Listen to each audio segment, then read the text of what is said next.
Bienvenue sur le site Torah Or. Voilà, on va faire une sikha du Rabbi Bezrat Hashem avec la grâce de Dieu. Sikha de la paracha. Donc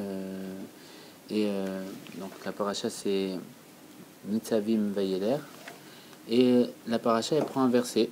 Et le Rabbi sur ce verset va nous l'expliquer. Le verset c'est Veshav Hashem Elokecha Et Shevutecha Veiramecha Veshav Veiki Betecha Mikol Amim Asher Efitsecha Hashem Elokecha Shama. Traduction. Et l'Éternel ton Dieu reviendra avec tes captifs, te prenant en pitié, et rassemblera de nouveau du sein des peuples parmi lesquels l'Éternel ton Dieu t'aura dispersé. Alors le Rabbi va nous expliquer ça. Bien sûr, tout de suite, il nous ramène le plus grand commentateur de la Torah, qui s'appelle Rashi, qui explique le sens simple de la Torah.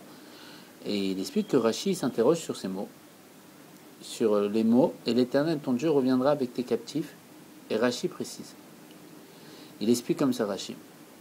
Il aurait dû être écrit Veishiv. Il fera revenir. Pourquoi tu me dis que l'Éternel, Dieu, bon, il va l'expliquer leur vie. C'est pourquoi on aurait dû dire il aurait dû refaire revenir que le peuple juif. Pourquoi tu dis lui, Dieu, il reviendra? Dans la phrase, il y a marqué Dieu, il reviendra avec les captifs. Et pourquoi tu me parles de Dieu? Dieu, il n'est pas enfermé, que Dieu nous en préserve. Dit que Dieu va faire revenir les captifs, ceux qui sont enfermés, en prison, tout ça, ça s'appelle le peuple juif, mais pas Dieu. Tes captifs, au lieu de Véchab, il reviendra. C'est ce qu'il explique Rashi. C'est le sens simple. Alors nos maîtres ont déduit que si on peut dire la présence divine, donc la Shekhinah, réside avec Israël. De là, on voit que Dieu réside avec le peuple juif au milieu de la détresse, au milieu de l'exil. C'est pour ça que quand il est délivré, le peuple juif, Dieu l'est délivré, si on peut dire. Le niveau de Dieu qui réside avec les juifs. Ouais. Ça reste incompréhensible, ça. Celle de Dieu, car il reviendra avec eux. Alors, il revient avec nous de la captivité. Ouais. Il est en captivité, le monde. Alors on va essayer de répondre simplement. On fait une petite parenthèse, après on revient dans les mots du Rabbi. Une grande parenthèse. Alors ce qui se passe, c'est très simple. On se souvient tous que quand Moshe a été appelé à Dieu pour délivrer le peuple juif devant le buisson, Dieu lui a dit, voilà, tu vas annoncer la délivrance et tu vas libérer de cet exil. Et comment tu vas leur expliquer qui je suis? Tu vas dire que tu les libères de cet exil pour les rentrer dans un nouvel exil.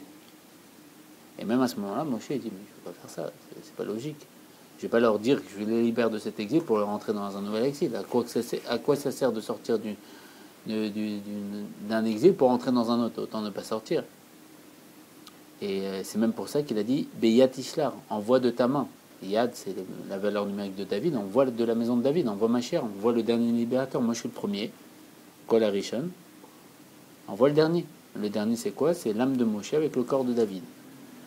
On voit le dernier libérateur. Pourquoi tu m'envoies moi? Envoie, libère-les pour de bon. Ne les libère pas pour les libérer d'un seul exil.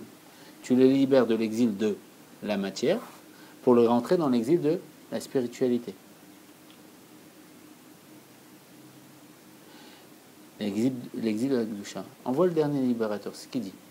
Et Dieu lui-même, il dit, tu as bien parlé. Dis-leur. Et il emploie un des noms de Dieu qui s'appelle Ekié, que je suis avec eux.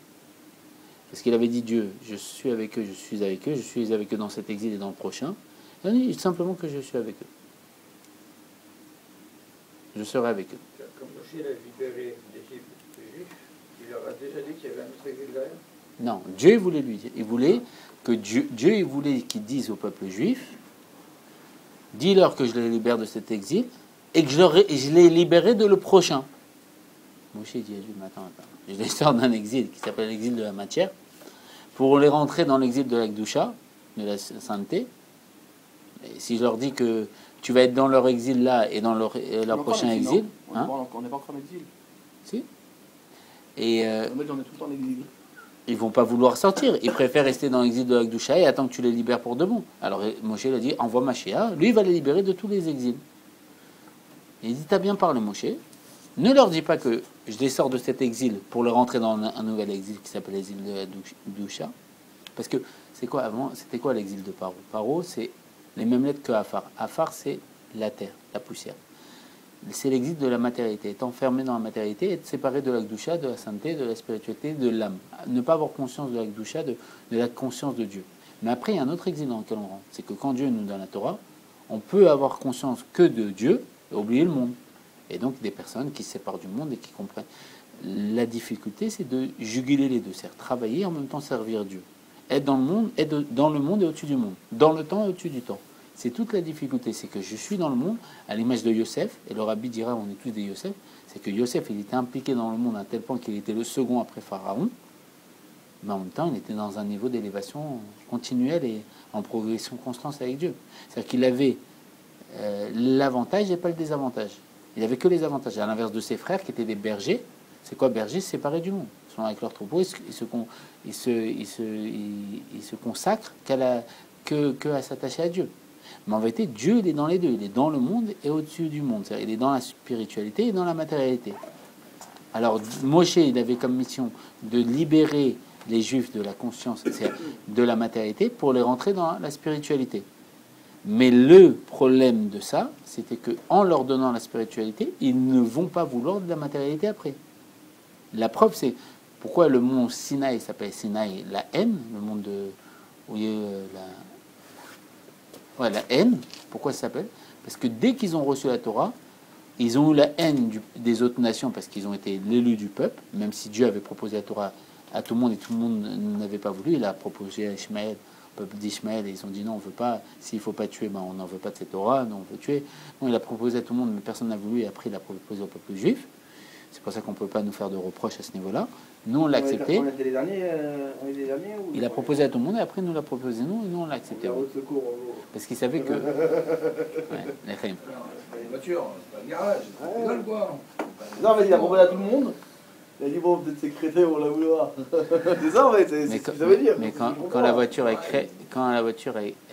le pneu il crève, il y a la roue de secours qui nous sauve. Et ça, c'est le peuple juif. Ouais, mais bon.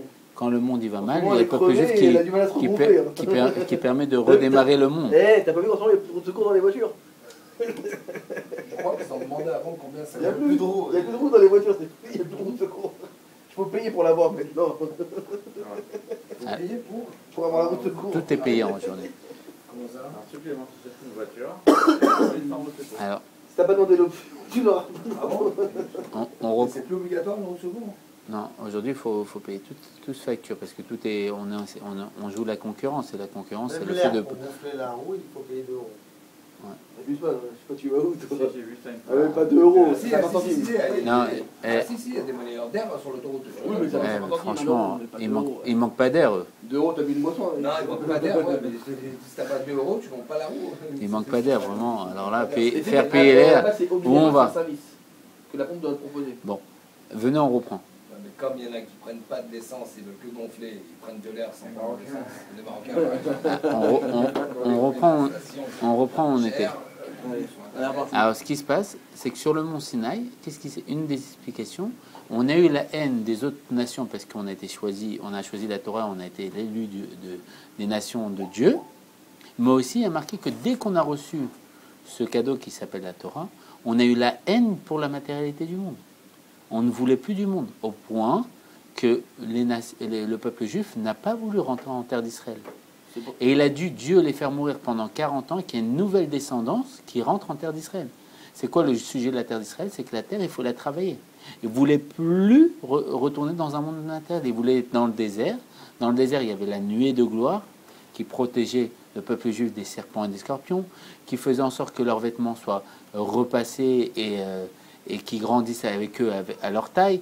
Et ils avaient la manne, le pain spirituel, ils n'avaient pas besoin de travailler, ils tombaient du ciel. Donc ils ne voulaient plus être dans le monde. Le don de la Torah les a rentrés dans l'Égypte, l'exil de l'Akdoucha, de la sainteté. Et toute la difficulté, c'est de juguler les deux. C'est d'être dans le monde et au-dessus du monde. Travailler avec le monde, être quelqu'un qui se lève le matin, qui prie avant de travailler, mais qui va travailler. Il ne suffit pas de prier, il faut aussi aller travailler. Après, il y a des gens comme Rabbi Shimon Yochai que Torah ou Manuto, La Torah, c'était son travail. Mais il y a marqué qu'ils étaient peu nombreux. Tous les plus grands sages travaillaient. Parce que c'est un niveau particulier. Mais, donc il y a les deux tendances. D'accord? Et donc, qu'est-ce qui s'est passé quand Dieu il a dit à Moshe va libérer le peuple juif, dis-leur que je serai avec eux dans l'exil, que j'étais avec eux dans l'exil de la matérialité, et que je serai aussi avec eux dans l'exil de la Kedusha, parce que comme je leur donnais une nouvelle dimension, il y a l'exil qui va avec, qui s'appelle le fait de ne plus vouloir revenir dans la matière du monde, vouloir être que spirituel, qu'avec l'âme, qu'avec les brachot, qu'avec la Torah, ne pas, comme on voit beaucoup de personnes comme ça. Ils sont en train d'étudier, ils veulent pas avoir de rapport avec le monde, ils préfèrent, des fois c'est dur à dire, demander la tzedaka, mais pas avoir de rapport avec le monde. Alors que s'ils travaillaient, ils n'avaient pas besoin de demander la tzedaka. C'est un exil, c'est dur de demander la tzedaka, ils sont dans un exil là, eux. Comprenez ou pas la situation? Et donc Moshe il a dit, mais je ne vais pas leur dire ça. Je ne vais pas leur dire, je les sors de cet exil pour rentrer dans un nouvel exil. Alors Dieu il a dit, tu as bien parlé, dis-leur juste, je suis avec eux. Pas je suis avec eux et je serai avec eux, dans cet exil et dans l'autre exil, je suis avec eux, dans cet exil. Ne leur révèle pas qu'il y aura un autre exil. Vous avez compris la situation? Mais dans cette façon de voir, on comprend que Dieu il est avec eux dans l'exil de la matière. Et donc ça répond, ça confirme ce qui est marqué, que Dieu il était en exil avec nous, même chez Pharaon. Qu'est-ce que ça veut dire qu'on libère Dieu? Alors, on sait très bien, le Balatania le ramène, c'est quoi un juif? Nefesh Elokai Mimal Mamash. Une partie de Dieu enfermée en lui de façon mamash conforme. Donc c'est quoi? C'est qu'en nous il y a une partie de Dieu. Cette partie de Dieu est en exil. Tant qu'on ne l'a pas révélé, on ne l'a pas dévoilé, un juif qui ne fait pas Torah Mizot, il laisse en exil la partie de Dieu qui est en lui. Donc quand Dieu va libérer les captifs, il va libérer la partie de Dieu qui est en lui, enfermée. Comme il y a marqué qu'il n'y a rien d'autre à part Dieu, donc s'il y a rien d'autre à part Dieu, tout est Dieu. Et donc c'est quoi l'exil pour nous tous? C'est pas prendre conscience de qui on est. Pas prendre conscience qu'on est l'expression de Dieu en vérité.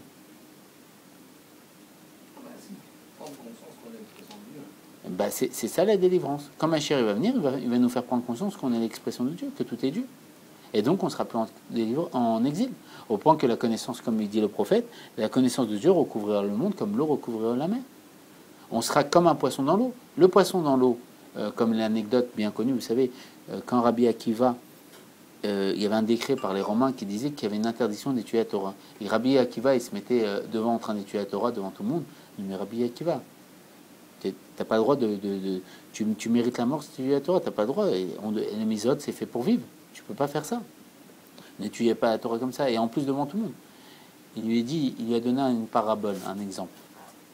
Il dit c'est comme ça. Il a dit comme ça. Il a dit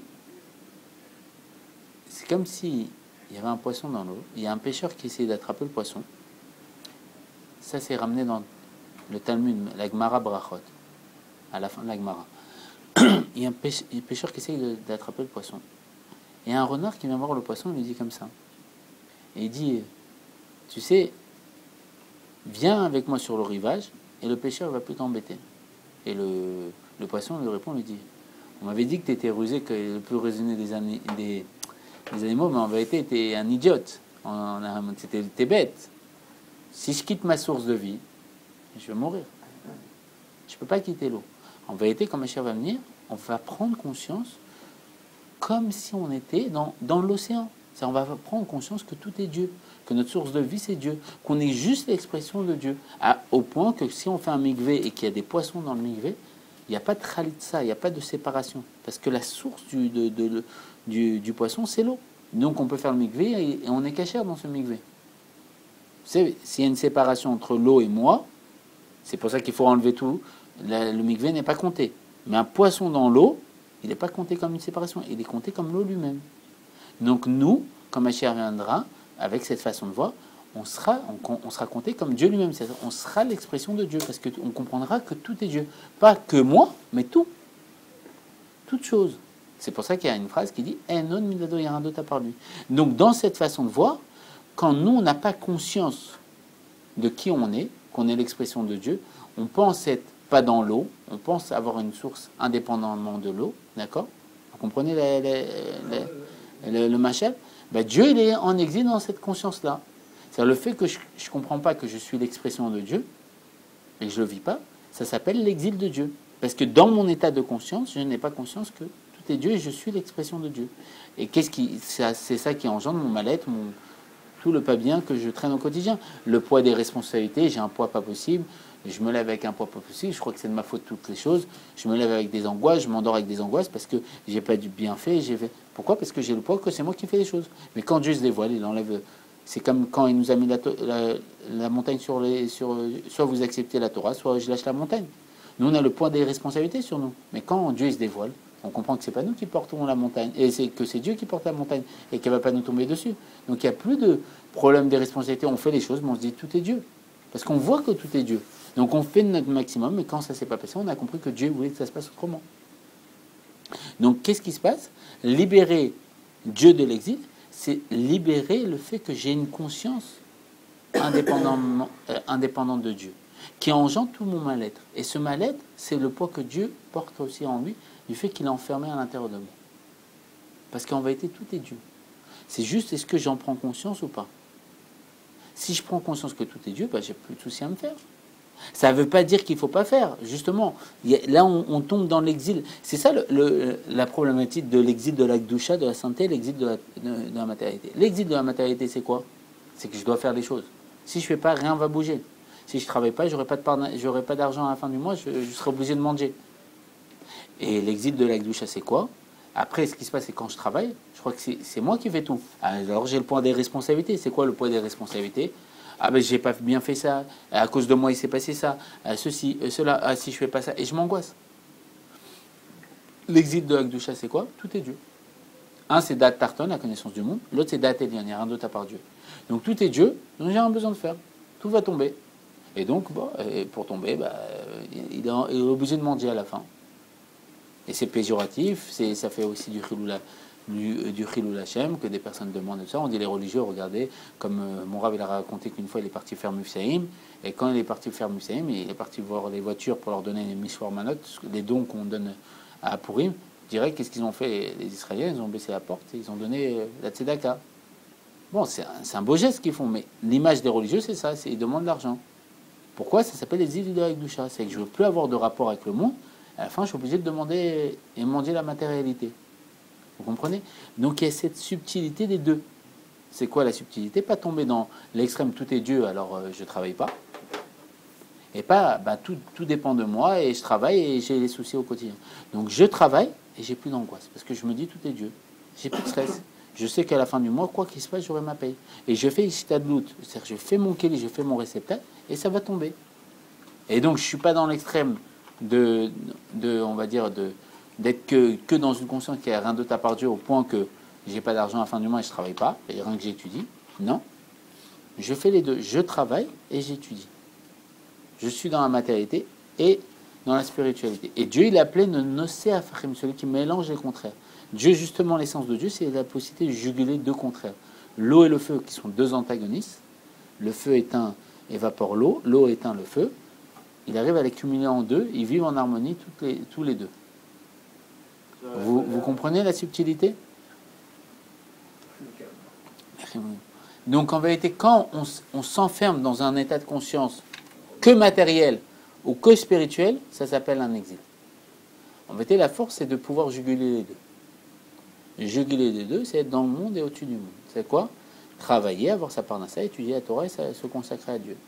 Donc, on travaille, on n'a plus le poids de responsabilité. On se dit que Dieu, il fait toutes choses et il dirige toutes choses. Vous comprenez la subtilité ? Ça va ?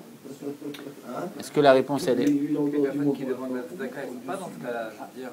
Non, on a pris ceux qui sont dans l'exil de la Gdoucha. Il y en a qui ont un besoin, qui ont des épreuves, des problèmes. Je ne veux pas, Chazé Shalom, être péjoratif dans ce terme-là. Je prends des extrêmes pour grossir l'état d'esprit. Des extrêmes tels que quelqu'un qui étudie que la Torah et veut que demander à tzedaka pour vivre, il n'a plus de rapport avec le monde excepté qui demande. Donc après, il rentre dans un exil d'être dépendant des gens qui demandent. Et à la fin, malheureusement, des fois, ça se passe des cas comme ça, qu'à la fin, ils étudient plus. À la base, ils ont tout quitté pour étudier la Torah. Ils font que demander de l'argent. Tu comprends et il faut être dans les deux. Ça ne veut pas dire que quand ils nous demandent, il ne faut pas donner. Au contraire, c'est une mise à leur donner. C'est vrai que beaucoup de gens, quand ils les voient y arriver, pour eux, ils m'ont dit. Quand tu vois un religieux, toujours il va te demander de l'oseille. Après, quand il parle, il faut demander l'oseille. Ça, c'est tombé dans l'exil de la Gdusha. Et c'est vrai qu'au début, à la base, c'était une bonne kavana, une bonne intention. Il voulait simplement étudier la Torah. Mais à la fin, quand tu étudies la Torah et tu demandes juste 20 minutes de l'argent, tu n'as pas de quoi vivre la journée. À la fin, tu passes la journée à demander de l'argent et tu n'as pas étudié. Donc, autant aller travailler. C'est le mot. C'est le mauvais, l'extrême dans ce côté. Et il y a l'extrême dans l'autre côté. C'est-à-dire, je travaille tellement que j'oublie Dieu. Je dis, ah non, j'ai pas le temps de prier. La force, c'est de pouvoir juguler les deux. Et dans le fait de juguler les deux, on libère Dieu de son exil, si on peut dire. Ça va, hein, Stéphane? Ah ouais, là, je commence à comprendre. Je ne comprenais pas la notion de comment c'est-à-dire un prisonnier peut se libérer lui-même. Si Dieu il est en exil avec nous, comment il peut nous libérer de l'exil? C'est pas par définition. Alors, c'est le niveau de... Non, c'est un niveau de Dieu qui s'appelle Shekhinah, qui réside au-dedans de nous. Que Chazécham, Dieu il n'est pas en exil. C'est pour ça que c'est pour ça qu'il y a marqué. Non, mais les sages le disent. On déduit. Non, les sages ils expliquent. Stéphane. Au lac. Stéphane. Le lac, c'est pas le feu, c'est le lac. C'est un film, hein, le feu au lac. Non, mais ils le disent. Et nos maîtres ont déduit que si on peut dire la présence divine réside avec Israël et en exil avec eux. Si on peut dire, c'est qu'un niveau de Dieu. C'est un niveau de Dieu où Dieu il a voulu résider au plus bas. Dans ce niveau-là, oui, ce niveau-là, il est en exil. Parce que Dieu l'a voulu. Il a endormi un niveau en lui, il a enfermé un niveau en lui en exil. Mais parce que Dieu l'a voulu, c'est tout. Mais Dieu lui-même, dans son essence, n'est jamais en exil. Il n'est jamais touché par quoi que ce soit. Mais ce niveau-là, qui est la partie de Dieu en nous, elle est en exil. Elle est enfermée dans un corps matériel. Et elle subit l'influence de ce corps matériel. Et cette limite, normalement, elle est limitée. Elle n'est pas empêchée d'être empêchée. Elle est à l'image de son Créateur, à l'image de Dieu. Mais parce que Dieu l'a voulu. Et c'est pour ça qu'il a créé tout ce monde. C'est une tava, un désir de Dieu. Et là, Rashi, il continue. Je ne sais pas si c'est Rashi ou le Rabbi, mais il me semble, on va voir. Il dit qu'on peut dire que le jour du rassemblement des exilés est si important et avec une telle difficulté, cette délivrance-là, comme si Dieu lui-même devra saisir véritablement chacun avec sa main pour l'arracher de sa place, comme il est dit. C'est-à-dire que c'est tellement... C'est pas évident au point que Dieu, il doit prendre chaque personne et le prendre par la main. Et vous serez rassemblés à un, les ministres. C'est-à-dire que Dieu va nous prendre un par un et va nous rassembler. Et même pour les exilés, nous trouvons, je les ramènerai les captifs d'Égypte. Donc apparemment, ça sous-entend que Dieu va nous prendre un par un. Comme c'est connu l'histoire, une fois j'ai entendu cette histoire, elle correspond à ça exactement. Une fois, il y a des Bachorim qui sont partis loin, ils sont arrivés dans une ville aux États-Unis, ça s'appelait Jacksonville, une ville perdue. Et là-bas, quand ils sont partis, ils n'avaient plus d'essence. Alors ils ont dû s'arrêter à une station d'essence. Et quand ils se sont arrêtés, ils ont eu peur parce que bon, ils étaient en barbe et chapeau, c'était à l'époque et tout. Et quelqu'un, un colosse comme ça, qui les sert, qui va pour les servir l'essence, il leur dit vous bougez pas, j'arrive. Alors ils se sont dit, ils n'avaient plus d'essence, ils n'avaient plus le choix. Qu'est-ce qui va se passer? C'est quoi cette histoire? Et à ce moment-là, il leur dit venez avec moi. Et le responsable va vous parler. Ils avaient peur, hein, voir un colosse comme ça. Et ils arrivent. Et ils voient la personne, et la personne commence à leur parler. Et voilà, je vous explique.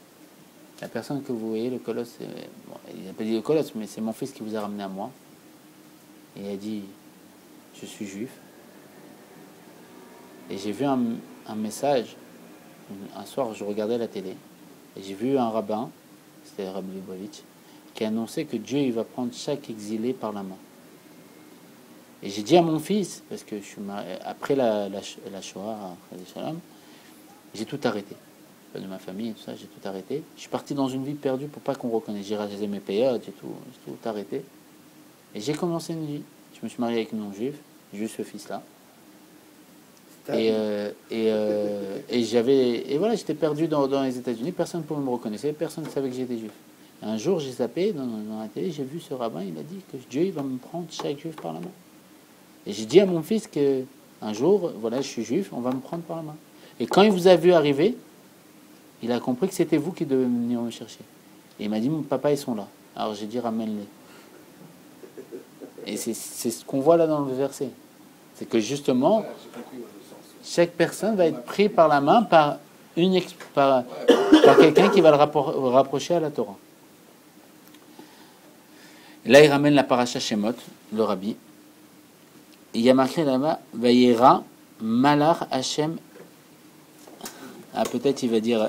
Ah, voilà, le rabbi il ramène ce que j'ai dit avant avec le buisson. C'est pas grave, tu vas te devancer. J'ai pas devancé en vérité, c'est comme j'ai étudié un petit peu de choses du rabbi, et je réfléchis avec les raisonnements pas les raisonnements, j'ai les bases de données que le rabbi m'a donné déjà, alors c'est tout. C'est juste j'ai la chance d'avoir cette façon de voir. Vayera Malar Hashem et live Belat Esh Mitor Asne. Un ange de l'Éternel lui apparut dans une flamme de feu au milieu du buisson. Bon. Et ramène Rashi là-bas, dit que Dieu, c'est ça. C'est ça, c'est ce que tu as dit. Et Dieu est avec nous dans la détresse, et donc, lors de la sortie d'Égypte, il sera avec nous dans la galoute. Bon voilà, c'est ce que je vous ai dit avant, j'ai pas voulu... voilà, l'Echaim et la bracha, grâce à Dieu. C'est vrai que c'est pas que t'as eu là-bas.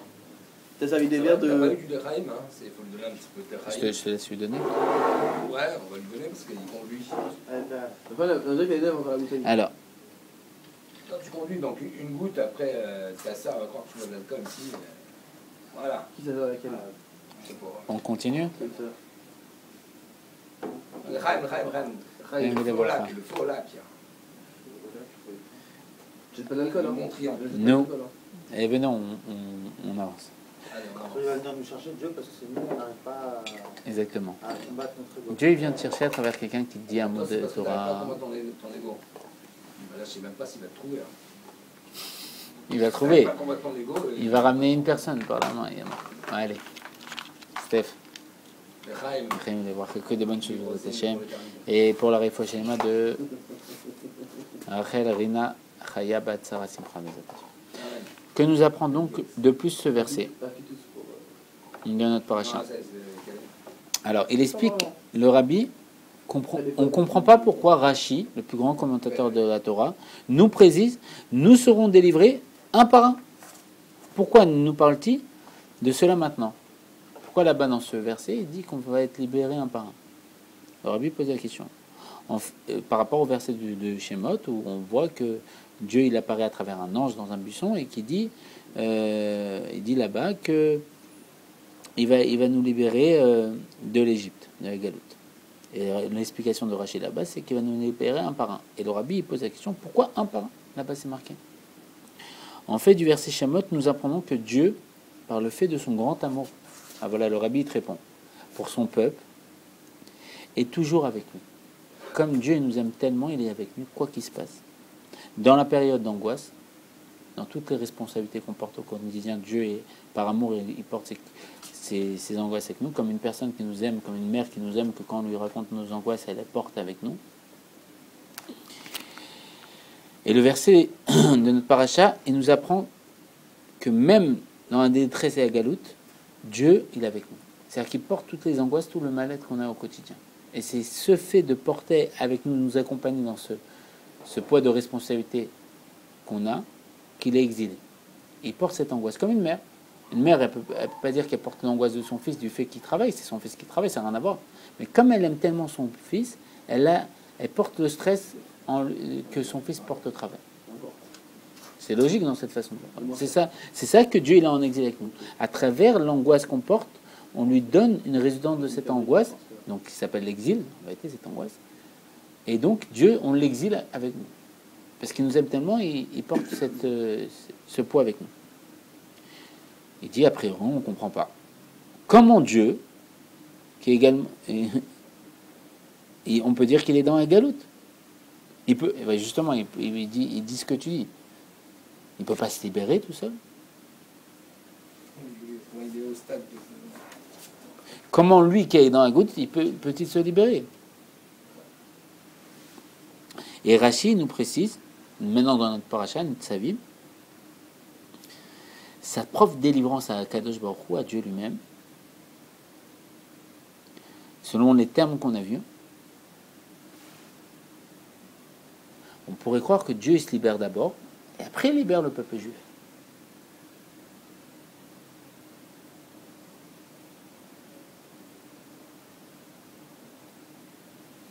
Ça, c'est ce qu'on pourrait croire. Alors il dit, le rabbi, il y a encore une question qui se pose. Alors s'il peut se libérer après nous libérer, alors pourquoi on dit qu'il est en galoute? S'il peut se libérer, il peut se libérer, alors il n'est pas en galoute. Ouais. Bah ouais. Mais en vérité, tant qu'un juif est en galoute, Dieu est avec lui. Parce qu'il a une partie de lui en galoute. Parce que comme il l'aime, On va sortir. alors, Heureusement, je vois pas comment il peut faire, peut-être. alors, viens, on continue pour voir comment le rabbi va nous éclairer, comment on va pouvoir sortir. Alors, d'autre part, Rashi nous dit, par rapport Je peux y aller. au prophète Ishaïou, Écoute, là, il parle. que Dieu va nous libérer un à un. Le recours à la chassidoute nous permet de comprendre tout cela. Et là, le rabbi va expliquer les choses selon la chassidoute. En fait, il libère une petite partie de lui-même, la partie qui correspond à un juif en particulier. Et ainsi fait-il pour chacun. Mais tu sais, quand Dieu se libère, c'est qu'il libère Dieu, la partie de Dieu qui est enfermée en nous. Le principe, mais le principal de sa Shekhinah, Shekhinah, ça vient du terme shochen, résider. Le principal de lui qui réside à l'intérieur de nous, elle reste en galoute. Il y a une partie de lui qui libère en premier, mais le principal reste en galoute avec la majorité du peuple. Si tu veux, dans cette façon de voir, il a libéré le rabbi, il a libéré le Moshe, mais le peuple juif est en galoute. Mais Moshe va donner la force à chacun de les libérer. Tu comprends? D'accord, oui. Dieu se libère d'abord, il libère dans l'expression un Moshe qui est l'expression de Dieu dans la génération, au point qu'il est le dévoilement de Dieu. À travers sa gorge, Dieu parle. Et avec lui, il va libérer les autres. D'accord. On voit cela d'après ce que dit Rashi. Urshi Nikali Irtiv Keula Lasmo. Et quand ils seront délivrés, il écrit sa propre délivrance. Cela signifie sa délivrance, c'est que sa délivrance de son essence n'interviendra que quand tous les juifs seront délivrés. En vérité, quand tous les juifs seront délivrés, l'essence de Dieu sera délivrée. C'est ça que ça sous-entend. On peut être dans un état de délivrance, mais de l'infini de Dieu, mais pas de l'essence. Alors, il explique que dans notre paracha, un juif peut tirer un enseignement pour son service de Dieu. On peut apprendre quelque chose de tout ça. Quand un juif veut sortir de sa galoute personnelle, de son exil, il peut penser qu'il atteint un haut niveau et qu'il veut être en Géoula. Il sort de son exil et il se dit, ça y est, je vais me mettre en Géoula. Il peut se demander en quoi sa Géoula pourrait dépendre des juifs plus bas que lui. Lui, il est en Géoula, et ben, s'il est en Géoula, pourquoi lui, sa délivrance à lui, elle peut dépendre des juifs qui sont plus bas que lui? Il y en a d'autres qui ne sont pas réveillés. Lui, s'est réveillé. Pourquoi ça dépend des autres? Il n'a rien à voir. Lui, il se met en délivrance. Il se met en délivrance. En fait, Dieu ne sort complètement et totalement de la galoute que lorsque tous les juifs auront été récupérés, un par un. Et ceci constitue un enseignement pour nous. Par ailleurs, dans le premier verset de la paracha, il est dit Atem nitzavim ayom kulechem lifnei Hashem elokechem rashechem shiftechem ziknechem veshoftechem kol ish Israël. Vous êtes debout aujourd'hui, vous tous, en présence de l'Éternel, votre Dieu, vos chefs, vos tribus, vos anciens, vos officiers, tous hommes d'Israël. On peut être au niveau d'être tous, nitzavim, debout devant Dieu. Mais il faut que ce soit kulchem, tous ensemble. Si l'on agit ainsi, alors de la délivrance personnelle, nous arriverons à la délivrance totale et nous serons inscrits et scellés dans le livre de la vie. C'est-à-dire que l'enseignement en vérité pour nous, c'est qu'on peut se libérer personnellement, mais tant que les autres ne sont pas libérés, on n'a pas une délivrance complète à Métit et Shlema. Ce qui dit le Rabbi, les tzadikim vivent la délivrance de leur jour, mais c'est pas la délivrance à Métit et Shlema totale et absolue, parce que tant qu'un juif est en exil, on n'est pas totalement libéré. Pour libérer l'essence de Dieu, il faut libérer chaque juif. C'est-à-dire qu'on a toujours un travail à faire. Si toi, tu es libéré, tu peux libérer un juif? Oui. Quand quelqu'un est libéré, il a la force de libérer les autres. Dis-moi, quand tu vois quelqu'un en train de dormir, tu te dis, c'est bien qu'il dort, il kiffe, tu ne vas pas le réveiller. Il faut pas, on n'a pas le droit de lui voler du sommeil, mais maintenant, s'il ouvre les yeux à des moments, il faut lui dire, réveille-toi. Il y a des moments où il ouvre les yeux. Où il ouvre les yeux dans cette façon de voir, c'est qu'il pose la question. Nous, on est là pour être un panneau indicateur, on doit lui révéler qu'il faut se lever, il faut se libérer. Mais après, on peut pas forcer. Il ne faut pas oublier que c'est Dieu qui fait tout. Nous, on doit éclairer. Quelqu'un, il ne veut pas forcément se réveiller. C'est pas lui qui veut pas, c'est que Dieu lui a pas donné encore les forces. Dormir le matin. Mais le pas dans le chat avec mon email, il s'en fout. Voilà.